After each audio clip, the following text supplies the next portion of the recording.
Main రాశి వారికి ఈ వారం చాలా అనుకూలంగా ఉంది. ఈ సంవత్సరం శుభారంభం బాగుందని చెప్పచ్చు. చతుర్థ సప్తమాధిపతి అయిన బుధుడు దశమంలో ఉన్నారు. ద్వితీయ భాగ్యాధిపతి అయిన కుజుడు దశమంలో, తృతీయ అష్టమాధిపతి అయిన శుక్రుడు దశమంలో ఉన్నారు. బెనిఫిట్స్ బాగుంటాయి. ముఖ్యంగా ప్రయాణాలు వీరికి బాగా కలిసి వస్తాయి, లాభసాటిగా ఉంటుంది. నూతన వ్యాపారాలు ప్రారంభించాలన్న యోచన ఏదైతే ఉందో చక్కగా ప్రారంభించుకోవచ్చు. ద్వితీయాధిపతి భాగ్యాధిపతి కుజుడు దశమంలో ఉన్నారు.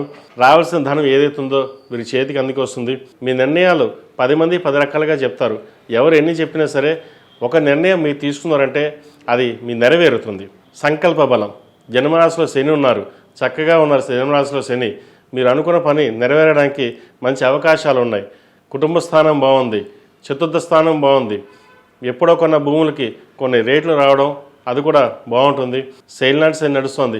ఏళ్ళు నడిస్తే మాకు జీవితం ఇంతేనా, మాకు ఇంక ఇలాగే ఉంటుందా, ఇలాగే ఏమి ఉండదు అనుకుంటారు.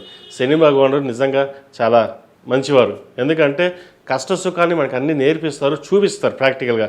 మన వాళ్ళెవరు, తన వాళ్ళెవరు, పరాయి వాళ్ళెవరు, మనకు చూసే వాళ్ళెవరు, పెట్టేవాళ్ళెవరు, పెట్టని వాళ్ళెవరు అనే భావన ఉంటుంది. ముఖ్యంగా స్నేహితులు కావచ్చు, బంధువర్గంలో కావచ్చు, మనం ఇప్పుడు ఉన్న స్థాయికి మన దగ్గరికి వచ్చే వాళ్ళెవరు, రానివారెవరో మీకు తెలుస్తుంది. అదేవిధంగా ఈ రాశిలో మించిన విద్యార్థులకు కాలం కలిసి వచ్చే విధంగా గ్రహతులు గోచరిస్తుంది. మంచి అవకాశాలు కలిసి వస్తాయి. ఏదైనా సరే దక్షిణామూర్తి అనుగ్రహం ఉండాలి. చదువు మీరు చక్కగా చదువుతారు. అయితే ఒక్కొక్కసారి స్నేహితులు కావచ్చు, ఇతరులతో కావచ్చు, డీవియేషన్ అనేది ఏర్పడుతుంది. వారికి దూరంగా ఉండండి.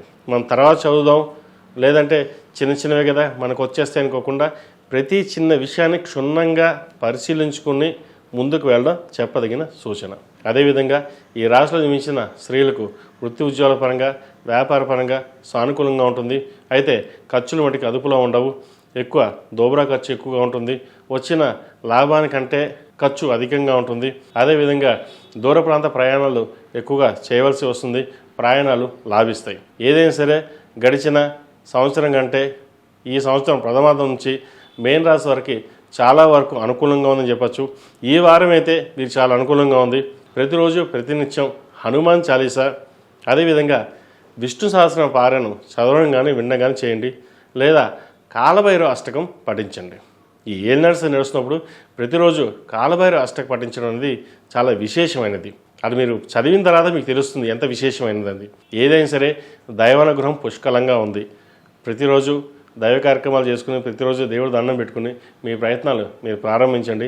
మంచి ఫలితాలు సంప్రాప్తిస్తాయి. ఈ రాశిలో జన్మించిన వారికి కలిసి వచ్చే సంఖ్య 8, కలిసి వచ్చే రంగు తెలుపు. ఏదైనా పని మీద బయటకు వెళ్ళేప్పుడు మంగళవారం కానీ శుక్రవారం అడిగిన వెళ్ళండి. మంచి ఫలితాలు సంప్రాప్తిస్తాయి.